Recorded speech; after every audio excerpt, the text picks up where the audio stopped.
that Elijah had been hiding out from Jezebel, although Ahab is involved in the right. So Ahab is out there in the middle of this famine. Elijah has painted a target on his chest because he has said that it's not going to rain until I say so. It's going to stop raining this day because I said so, and it's not going to start raining again until I say so. And then he disappears, right? So Ahab and his buddy, I think it's Obadiah, Obadiah, are out foraging, essentially, for resources. And Elijah appears to Obadiah, and Elijah has been so good at playing hide and seek that he thinks he's basically an apparition, right? That he's going to just vaporize as soon as he says, Obadiah, go get Ahab, bring him here. I want to talk to him. And Obadiah's like, I know what you're going to do, you sneaky snake. You're going to disappear on me. Okay, this is part of the story. So he says, I'm not going to do that. And here we are, right? So Obadiah gets to live. He goes to meet Ahab. Ahab goes to meet Elijah. And Ahab, ironically assigns him the title of being a troubler of Israel. As if Elijah is at fault, right? For the situation. I guess he is, what do they call that? The proximate cause, right? But not the ultimate cause. He has declared that there is going to be a famine, and he has not declared that the famine is going to stop unless he's involved, right? He's not an uninterested party, but he is not the cause of these things. And he says that, I have not troubled Israel, but you and your father's house have, because you have forsaken the commandments of Yahweh. Right, so remember that Ahab's house, Ahab's family, instruments of discipline, right? But they were given a good promise still, because God still loves Israel, even in their apostasy and rebellion and idolatry. He loves them. They're his covenant people. And so he provides for them to have the blessings of effective leadership on the same basis that the Davidic dynasty provides abundance. You do what I say, and y'all are in the land, then you get good things, and I'll bless your house, and you'll be able to rule. That they couldn't do or didn't do. And so he issues the challenge, right? He says, go and send and gather to me all Israel at Mount Carmel. So everybody's invited, open invitation. And also 450 prophets of Baal, 400 prophets of the Asherah who eat at Jezebel's table. Now, don't they need a Doge department, right? They got 400 of this guy and 450 of these guys, and all they're doing is eating Jezebel's snacks all day, right? That's all. That's what's happening. They need a department of Israel efficiency here. And so they're there. Go get them. Now, the prophets... You understand that there are three anointed offices in Israel, right? The prophet, the priest, the king. Sometimes they overlap with other offices. Samuel was both a prophet, a priest, and a judge, which is actually not an anointed, in the same way, anointed office. The kings were expected to engage in some measure of prophecy on occasion. They were the chief executives of the nation, so they did that. We're not sure, right? What we do know is that Ahab would let any warm body be a priest. Anybody who wanted to be a priest could be a priest. Whether that's these guys or not, we don't know. Like, they're prophets of Baal, but we assume that somebody who will just hire anybody to be a priest would also do the same with the prophets. So this may have just been a meal ticket for them, right? So they don't know. This is kind of, when you do this, right, you end up kind of with the JV team, right? At best, you might end up with a third string of the JV team, if you understand the picture, right? Whenever you have a warm body recruiting method, this is what happens. This is why I've been in charge at a church at one time of being over the small group ministries, and the mantra was that anybody can lead a small group. That was the dumbest thing I've ever heard. You're just asking for trouble if anybody's leading your small group. Now, what they mean by that, not everybody can teach the Bible, but you can lead a small group because a small group isn't about teaching the Bible. But in Bible churches, everything becomes about that. That makes sense. Like, they can't help themselves. So if all you're doing is going out and helping people move and doing car washes and handing out water bottles, which is what the big book of small groups tells you to do, any idiot can do that. All you got to do is have a phone with a calendar on it, you can do that. But when it morphs into teaching Scripture, applying Scripture properly, there's some qualifications that are regarded. You end up with a terrible, miserable morass of inefficiency, ineffective leadership, incompetency, and probably division. So, yeah, we don't have that. We don't do that. We expect people to do it. But that's what they're going to suffer from. So now he's got 850 guys showing up. They signed this up for this as a meal ticket, most likely. I mean, this is their recruiting method. It's all about numbers, right? So they can come up with these guys. We don't know if the priests are part of these guys or what the overlap is. Technically, it is. It would be a different office if this was, a functioning Davidic dynasty here. We don't know that it is. So Ahab sent a message among all the sons of Israel and brought the prophets together at Mount Carmel. He was following directions here pretty well for a king. The guy's either getting bossed around by Jezebel or by Elijah. He just doesn't get to be his own man at any point in this thing that I can tell. It's kind of sad. It's like when I tell people the function of honeybee drones in the hive. Everybody has a sad face. If you want to know what that is, you can ask me somewhere else. I'm not going to do it on the live stream. Anyway, but Elijah came near to all the people. So all of them are there. These are the people to whom he was sent. He's a Tishbite of Tishbe, of the settlers of Gilead, right? This is his people. Gathered together. How long will you hesitate between two opinions? Do you see a lot of hesitation in what the Israelites were doing, Israel was doing? Doesn't seem that way to me. It seems like everybody was pretty content to go worship the golden calves. Elijah's being so winsome and nice here, isn't he? He's saying, if he was Paul, he'd be like, you morons. What are you doing? Paul's famous for that. Who bewitched you, you dummies? But Elijah's being pretty chill here, right? How long will you hesitate between two opinions? If Yahweh is God, follow him, but if Baal, follow him. The people did not answer him a word. Now, why would they have some confusion on that front? Why did people worship gods in the general ancient Near East? Why do people do it today? I would say comfortability. What's that? I would say comfortability. Oh, okay. Well, they might be cradle Baal worshipers at this point. Maybe it's been long enough that they don't know any different. But in the ancient world, you worship the God who gave you freedom from famine. Mostly.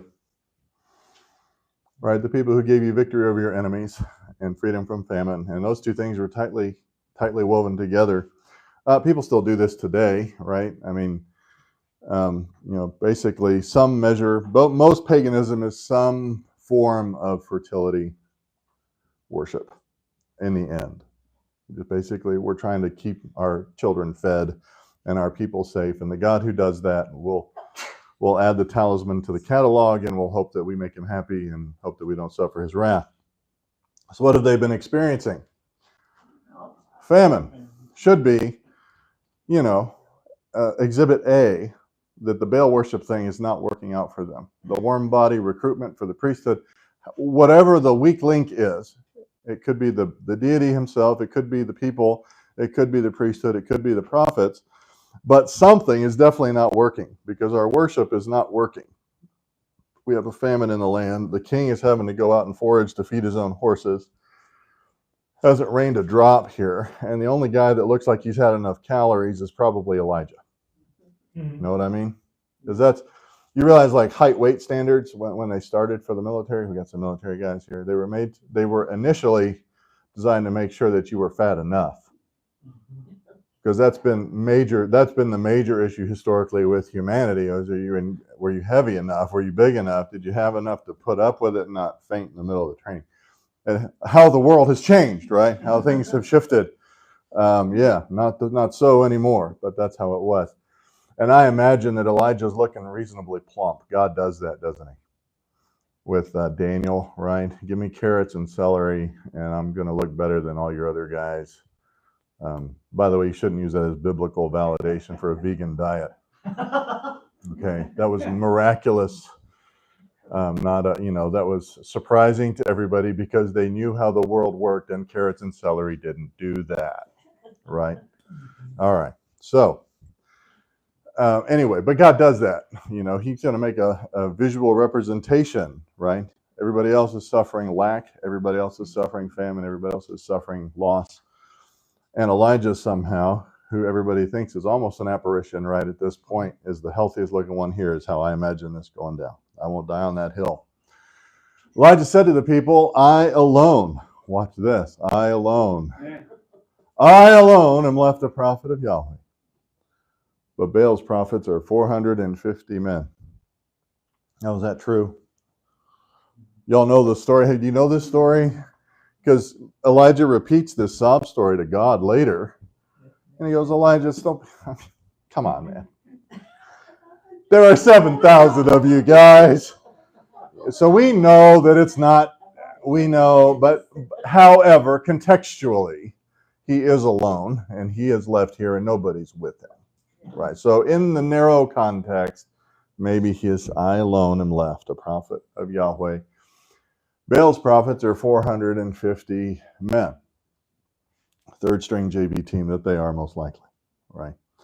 Let them give us 2 oxen, and let them choose 1 ox for themselves and cut it up and place it on the wood. But put no fire under it, and I will prepare the other ox and lay it on the wood, and I will not put a fire under it either. Right? That's the idea. We're going to have even Steven here. Apples to apples, same oxen. So, you know how hard it is to burn up an ox? Anyway, it takes a lot of wood, a lot of fire. This is not looking good for anybody. So you call on the name of your God, and I will call on the name of Yahweh. And God, the God who answers by fire, he is God. And all the people said, that is a good idea. That's the matter is good, is what we would say, right? That's a good idea. That's like when I say, is it okay with you if I do this when I'm preaching? And then I follow up, so I'm going to do it anyway, but it's okay, like we're on the same page. Elijah's going to do this anyway. It's a big project to slaughter an animal this size and get it ready. So it feels like it's like that. There's a lot of gaps, I would imagine, while they wait for this to take place. A lot of hurry up and wait. Then they took the ox, which was given them, and they prepared it and called on the name of Baal from morning until noon, saying, O Baal, answer us. Baal was probably waiting for the cable guy. Couldn't answer. There was no voice, and no one answered. And they leaped about the altar which they made. Don't you think that's kind of redundant? Did Baal ever talk to anybody in the Bible? Is there one quote from Baal? Josh, you remember one? No. This seems kind of redundant, right? There was no voice and no one answered, as if these guys had an expectation that would happen. There was no voice, no one answered. That wasn't even the sign. Fire was the sign. Yeah. Fire was the sign. Now, miraculous things happen, right? That when Moses is producing signs in front of Pharaoh, there are competing signs that are produced, right? And we'll talk a little bit about that in Matthew today as we're getting into the unpardonable sin situation. Is it possible for demonic powers, to provide the deceptive work? Sure it is. Sure it is. But who's still in control? Yahweh is still in control. He is still sovereign over those things and what he permits. And in this case, whether Baal has a voice or what being is behind Baal, don't assign imaginary status to the gods of the ancient Near East. We tend to do that. I think you have people that were witnessing in the history of humanity legendary things. Nephilim, giants in the land, the remnants of megaflora and megafauna, those things that were happening. I think that they saw things that we are not accustomed to seeing or that we don't recognize in the post-Enlightenment era. We don't even believe a lot of things that we should, right? But so don't do that. But in this case, God's sovereignty at minimum is being exercised. There is no answer because the sign is intended to convict Israel of truth after generations of suffering and a famine. That makes sense. I shouldn't. There's a reason. Like there were all sorts of weird things growing up Baptist that people told me that I'm like, that was weird, that was dumb. But one of the things that I wouldn't say that about is don't screw around with demons, even pretending. Don't. I have a book on my shelf that was written by a former Bible study leader here, K. Lavacek. I have a friend that's named K. Maracek, and I can't. Sometimes I get them confused. It's Lavacek, right? It's called Dialogue with a Demon. It's about her experiences with auto writing. And that was here at El Paso Bible Church years ago. She passed away a number of years ago, and I did not ever meet her, though I did her funeral. You shouldn't play with that stuff, right? This is Elijah being placed in this position. It's not that it's not real, it's just not ultimate. And so these guys are dancing around, leaping about the altar, which they made. This reminds me a lot of when you read about pre-colonial South America and Central America. We've talked about this, right? A friend of mine, Mike Stallard, would say the ancient world knows that the gods are angry. Mm-hmm. They know that the gods are angry. They don't know who the gods are. They don't know which one is the biggest one and baddest one. They don't know who's the real one, but they know they're angry. And so they spend a lot of time trying to propitiate their anger, which is exactly what was happening in pre-colonial America, in those civilizations, experiencing crop failures and everything. They decided the gods were angry, and so they just started killing people by the thousands and thousands and thousands and thousands and thousands. Just an absolute genocide against all lesser people groups. You know, we treat empires like they are monolithic. There were the variety and breadth of individual cultures that were destroyed by the Aztec and Inca empires, and the pursuit of propitiating their gods was massive. So when you hear somebody say that colonialism was terrible, you need to understand that this is the phrase you need to learn. God uses unrighteous nations to judge unrighteous nations that is their time, right?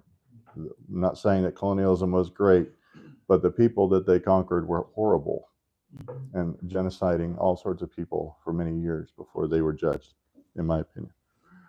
And that was, by the way, that I have some academic qualification to make that statement. Anyway, these guys, they know the gods are angry. They just don't know which one is angry, right? That's what they're doing. So they're trying to propitiate it. Baal never told them, do a little dance, make a little love, Wang Chung tonight, right? If you know the song, that's not what they're doing. But that's what they're doing. This was the thought. If they can just exert enough effort, if they can just do enough things, then they can manipulate God into doing something that he would not otherwise do. So they're asking them basically to engage in individual combat. This is like David and Goliath, but deity style, right? You know, if you win, then we'll serve you. If you win, then the other guy, we'll do it the other way around. So it came about at noon that Elijah mocked them and said, "Call out with a loud voice, for he is a god. Either he is occupied, waiting for the cable guy, or gone aside." Actually, I mean, he's going to the bathroom. How tough can Baal be if he suffers from IBS? You know what I mean? Like, seriously, right? Okay. He's occupied or gone aside, or is on a journey, or perhaps he's asleep and needs to be awakened. Elijah is quite insightful here, actually, in a way, right? Because he's acknowledging a limitation, right, between a being that is characterized by omnis, right? We say that God, Yahweh, the God of Abraham, Isaac, and Jacob, the God of Israel, our God, our Father, right, is characterized by the omnis. He's omnipresent. If he's in the bathroom, he's everywhere else. If he's on a journey, he's everywhere else. He's omnipotent. He has all power. He's never hard of hearing, right? and he's omniscient. He knows everything that's going on. So he's not going to be caught off guard on a journey, right? What Elijah, I think, is indicating is that there is a being involved here, but he is subject to created creature limitations, such that we see, right, angelic beings suffering from this, right? Either fallen and unfallen have actually some of the same limitations. You read this in prophecy, right, where the angel of this city, I had to be gone on a journey because I was fighting him for these many weeks or these many months, and then so I just now got away, right? There's a limitation there. They don't have the omnis. They're intelligent beings, superlative beings compared to many creations, but they are creations. So he's teaching them a little theology here, right? He's not just making fun of them. If you need to understand the superiority situation, if your God is on the crapper and mine isn't, if that's a limitation for him. So they cried out with a loud voice and cut themselves according to their custom with swords and lances until the blood gushed out on them. Again, they know God is angry. They don't know what to do about it. This was common enough. People did let their own blood. They did these things. But they have no idea. No one told them to do this. There's been no voice. There's been no answer.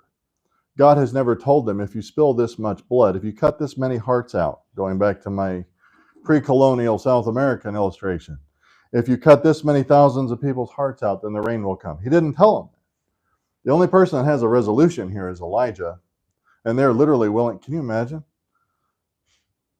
Can you imagine telling somebody that to right the wrongs of your nation, this is what's necessary? Everybody get 850 people out and get them to cut themselves and dance around like a bunch of wackos. Scream bloody murder. You'll notice that even in art, we have some craziness going on in our culture, right? Just tell a bunch of BLM protesters that they need to spill their own blood to fix the problem. They won't do it. These guys are pretty committed for being, the warm body recruiting method, prophets of Baal. So they did that. Midday was past. They raved. You young people are going to have a different view of what that is, aren't you? But you guys are good Christians. You don't go to raves, right? No, that's good. Don't. Nothing good happens. That's when you read about a rave in El Paso, it's where 4 people got shot and 80 people got arrested, and the rest of them ran off in the dark and, with no shoes on, So don't do it.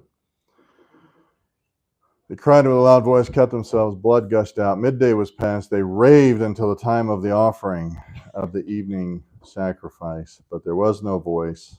No one answered. No one paid attention.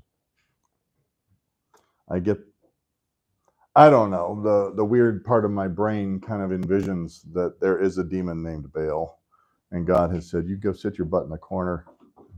You can turn around when I say so. You know what I mean? That's the view. Don't say a word until I say so.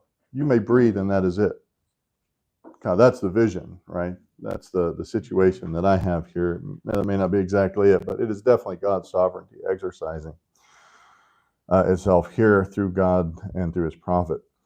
So Elijah said to all the people, come near to me.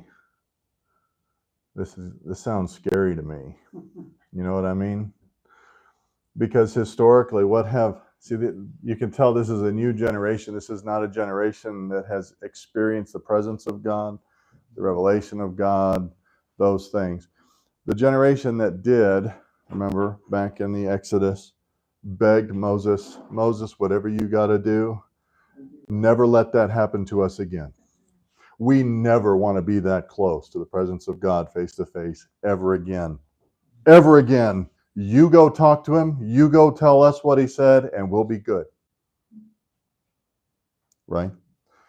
And he says to Israel, who's not been worshiping Yahweh holistically here for generations now, come near to me. So it reminds me of when somebody says the difference between men and women is that when a woman tells you, here, smell this, it probably smells nice. You know what I mean? When a guy tells you that, it's the worst thing you probably ever smell. That's kind of how I see Elijah. Come near to me. This isn't going to be pleasant. He's not inviting them because they need to smell potpourri. He's inviting them because they need to smell some zappity zap zap smoke from God. And you need to be impressed upon what is going to happen, and you need to have a front row seat to this because you guys are screwed up. All right. So come near to me. So all the people came near to him. I want you to get this. And he repaired the altar of Yahweh, which had been torn down. Now, initially, remember that the altars to Yahweh were not huge affairs. Initially, they were not allowed to have steps. Legitimately, God says, because I don't want to see your nether regions walking up to my altar. So you don't get to put steps. You can go check. I forget where the verse is. I can find it for you in 2 seconds. I just don't want to see that. Okay? You don't go up the steps. No mortar, no cut stones. Just make a pile of rocks the best you can and do it. But imagine that, right? That a politician comes and he says, okay, I'm going to show you something you've never seen before, right, in El Paso. And he has you come and watch guys build a rock wall. What is that going to fix? What are we going to do here? How is that going to happen? That's what he's doing. So just wait. In other words, again, it's not like that. You're going to watch the preparation, because the nature of worship for Yahweh is that we approach him the way that he says so. And he has said that his altars don't get torn down. The Asherah places, the high places, the Baal places get torn down in this land. And we're not proceeding. We're not proceeding until we're going to do this the right way. So all the people came near to him. He repaired the altar of Yahweh, which had been torn down. So Elijah took 12 stones. Isn't that an interesting number? No? You remember, this is a divided kingdom. 2 kingdoms aren't in this land. 2 kingdoms aren't, or 2 tribes, aren't in this kingdom. I should say that differently. 10 tribes are. What is Elijah saying? Elijah is saying, God treats you all as one people. You have the same standards. You have the same requirements. Always. Right? And this is part of the prophetic discipline that God gave them. This is what's going to happen. But you are still being treated as one people. And he's building this in the land. So, he built an altar out of those 12 stones, according to the number of the sons of Jacob, to whom the word of Yahweh had come, saying, Israel shall be your name. So with the stones, he built an altar in the name of Yahweh, and he made a trench around the altar large enough to hold 2 measures of seed. Pretty good size. Oh, you kind of wonder, well, you know what he's going to do. He's going to pour it full of water, right? And you kind of wonder where all the water came from. It hasn't rained in years at this point. He arranged the wood, cut the ox in pieces, and laid it on the wood. And he said, fill 4 pitchers with water, pour it on the burnt offering and on the wood. And he said, do it a second time. And they did it a second time. And he said, do it a third time. And they did it a third time. And the water flowed around the altar and also filled the trench with water. One of the biggest things that we ever do as beekeepers, trying to train a new beekeeper, the hardest thing that they have the most trouble with, getting their smoker lit. The cute little smoker that we all use. Everybody asks, you want to use that? You cannot keep the darn thing lit. You know what we never tell them to do? Put some water on it first. That'll help. And I finally got to where I carry a propane torch around, because I no longer want to convince it to light. I just want it to light. So that's what I do. But Elijah, in the middle of a famine, in the middle of a lack of rain-induced famine, right? It hasn't rained a drop. Takes a pretty precious resource and pours it out here. Hydrates this meat that's already hydrated, and soaks the wood with water in order that the sign is unmistakable. And the trench with water. It's a moist environment, Never worry about forest fires in Portland. They just don't worry about it. It's not like Alaska, where it's like 100,000 acres, my friend told me up there, and the fires that we had in Ruidoso or whatever in that area in New Mexico. Dampness just doesn't do it. But what was really the issue, right? Was it that Baal didn't send enough fire? No. They've got an ox carcass sitting on Baal's altar, rotting in the sun. You know how bad that stinks? Real fast. That's why I don't butcher animal. I butcher a lot of animals. I don't butcher any of them in the daylight or in the sun, and that immediately becomes a problem. The flies find you in 2 seconds. Especially if it's dry as a bone. The insects need water, so you're going to have insects that wouldn't normally find that carcass find it. Just think of the illustration, right? This is the way of sin and death. And you can't even get your God to consume dinner over here before the flies do. How impotent is he? And here, Elijah is really, really, really twerking them, right? I mean, this is a big prophetic kick in the teeth. You haven't gotten one ooch of fire, not even an accidental fire, come down. And we're going to pour all this water out and see how it goes. So at the time of the offering of the evening sacrifice, see, this is the other thing. These aren't God's sacrifices. This was the Baal worship sacrifices that they had scheduled during the day. They're much more onerous than what Yahweh established. Daily sacrifices like this, lots of prophets or whatever.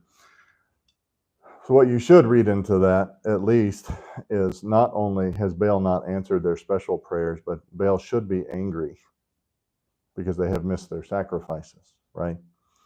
That's why I tell people when I go up to a beehive and they want to know what they mean. I go like this. It scares the crap out of them. I go right on the door, like I'm knocking to be let into an apartment. I said, well, after that, they should come kill me if they're me. They're all 99% of the time they're not mean. They don't try to come kill me, but they will. They have guard bees right at the door. See, what you should be expecting by this point of Baal as a real God is he's either going to zap the ox or zap the prophets. There should be fire coming from Baal because they have screwed up their own religious system, if nothing else. Fire should be coming down on somebody. Right, that was kind of the expectation. Well, that hasn't happened. They've missed 2 now, as far as I see. Elijah the prophet came near and said, "O Yahweh, the God of Abraham, Isaac, and Israel," he uses that version of his name, certainly is the covenant name that God established. "Today let it be known that you are God in Israel, and I am your servant, and I have done all these things at your word." Everybody knows what the testimony is. Everybody knows why it's taking place. Elijah's not trying to usurp Ahab's position. He's simply trying to restore covenant faithfulness to Israel so they can be blessed, right? Under the rulership of, admittedly, not a great king. "Answer me, O Yahweh, answer me, that this people may know that you, O Yahweh, are God, and that you have turned their heart back again." Then the fire of Yahweh fell and consumed the burnt offering and the wood and the stones and the dust and licked up the water that was in the trench. We joke about people sometimes, right? This used to be an old sitcom joke back before we got wimpy, right? The young wife just got married. You'd say, well, she really can't cook. She could even burn water. You know what I mean? Oh, that's not politically correct. But you know me, right? He could even burn water too. I know guys like that. You can't even warm up a hot dog in the microwave. That's sad. That's not grown-up stuff. You got to be able to feed yourself at least bacon and eggs, maybe a hot dog and a hamburger patty, right? Minimum adult standards. It's funny though, God burns the water. Should be impossible. Zapped it up. He did that. And they knew it was fire from Yahweh. Isn't that interesting? I guess we could have a category of biblical theology. We should include all sorts of kinds of fires, right? Because God recognized strange fire, right? Back in the Pentateuch, he knew what fire wasn't for him. He knew when the recipe was wrong for the incense. And they know who this fire is from. Now, it may have just been pretty intense. Fire is, you don't realize this, unless you've really done some burning or gone into burning buildings. Fire is insanely loud. It is insanely loud. I grew up in a wood shop we just didn't pay attention to hearing protection for many years when I was a kid. But the roar of a structure fire, the roar of a big honking hill country sized cedar pile, the kind that you manage with a bobcat, will cook your skin off, but you'll be deaf first. Like, it is just huge. And I kind of think that there was almost a boom when God sent this fire down. Come near, guys. Y'all thought I was joking. It's not a good thing. Come near. You need to get a little sunburn off of this. You need to get a little tinnitus from the fire coming down. You need to feel this. You need to see it. It needs to be impressed upon you so that you take the law's requirements seriously, which are to stop your crap and to teach your children and your children's children and your children's children's children the statutes of God and the exclusivity of the worship of Yahweh. And if this is what it takes, because this is what, remember, Israel was scared of. They got too close to the fire. They got too close to the smoke, too close to the presence. And they made a good decision. Remember, there it says that what they said was a good thing. Yahweh saw it and heard it and said it was a good thing. But here they need a more massive corrective here, because the whole 10 tribes is off the reservation, so to speak. So the fire of the Lord fell and consumed the burnt offering, the wood and the stones and the dust, licked up the water that was in the trench. Imagine what it takes to burn stone. My son, my third son, who's now a professional welder, started as he wanted to do blacksmithing, so we built a little propane forge. Whatever. So we built it, we made it. He wanted to go out and pound some steel. We got it. We were able to pour some silver and do some blacksmithing. But it takes a lot to even get mild steel up to a soft state. I think it's like 1800, 1900 degrees before you can even pound on it without cracking it. That's the booger, is that you pound it when it's too cold, you actually break the steel internally and it's useless. So you got to get it hot enough. I can't imagine, though, if I stuck just a regular old rock in a furnace, what it would take. In the hill country, you walk around the river beds and you pick up river rocks. Did you do this, Hannah, when you were a kid? You walk around and pick up river rocks, the little round, smoothie ones. And Boy Scouts, I don't know if this is true, they told us don't use those for fire pits. Because they're like little grenades. Most of the time they have water soaked into them and they'll blow up and explode if you use them around your fire pit. But you know what? You can still see all the pieces. It's consumed these stones. It's obvious who it was from the character of it. Great picture of God's opinion of their current apostasy, right? And it worked. When all the people saw it, they fell on their faces and they said, Yahweh, He is God. Yahweh, He is God. So Elijah said to them, seize the prophets of Baal and do not let one of them escape. So they seized them, whoops, I went too far, and Elijah brought them down to the brook of Kishon, and slew them there. So winsome. It's a huge task. It's a massive task, and a horrible one. They just stood there and let it. A horrible one. Well, I mean, you got to understand. So I've made this point, right, over our time beginning in the Pentateuch at Exodus, right? Because Genesis junkies don't need more Genesis. We'll get there eventually, right? But y'all have done Genesis 30 times in 20 years, I'm sure. All right. But, because you're junkies, I know how it is. Just one more hit. But anyway, when God told them, right, the parents were to identify their rebellious children. They're supposed to bring their son. This son is rebellious. He doesn't heed his mother. He doesn't heed his father. He's disrespectful. And he is worthy of execution under the law. The parents were the ones that were responsible for that. They were not exempt from casting the stones. The community was required to participate in that execution. God demanded hard things of the government of his covenant people. and demonstrated hard things. He demanded difficult things of his kings, of his prophets, of his priests. These are relatives of the people who are present. You know what I mean? This is the warm body recruitment. I doubt any of those 10 tribes was not represented in these, well, the 450 prophets of Baal and was it 450 of Baal and 400 Asherah, or was it reversed? Regardless, there's 850 total, right? And specifically, the prophets of Baal are the ones that are seized and killed. And I'm famous for my descriptions of this sort of scenario, so I'll spare you that. Awful. It's an awful thing to have to do. Elijah said to Ahab, "Go up, eat and drink, for there is the sound of the roar of a heavy shower." And traded the roar of the fire from Yahweh for the roar of a heavy rain shower. And they were out of minutes. Imagine that. All right. Any questions, comments, observations, snide remarks, accusations of heresy? Anybody? No?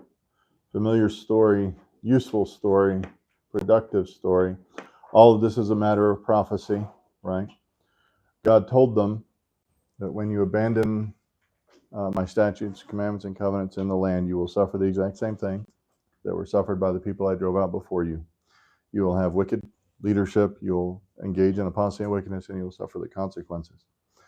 Thing to keep in mind, and last week we went through the schematic verses up to this point, up to 1 Kings 11, that demonstrate the message of the Torah and the former prophets particularly. And we need to understand there's a complexity, right, to the way God works. So right now we have the divided kingdom, do we not? We have the 10 tribes in the north, we have 2 tribes in the south. And in that big picture schematic, how does he treats them as unified, right? Elijah puts 12 stones up here. This is the tribe of Israel. He's the God of Abraham, Isaac, and Israel, not the God of Abraham, Isaac, and Judah, which were people that still had the priesthood functioning, right?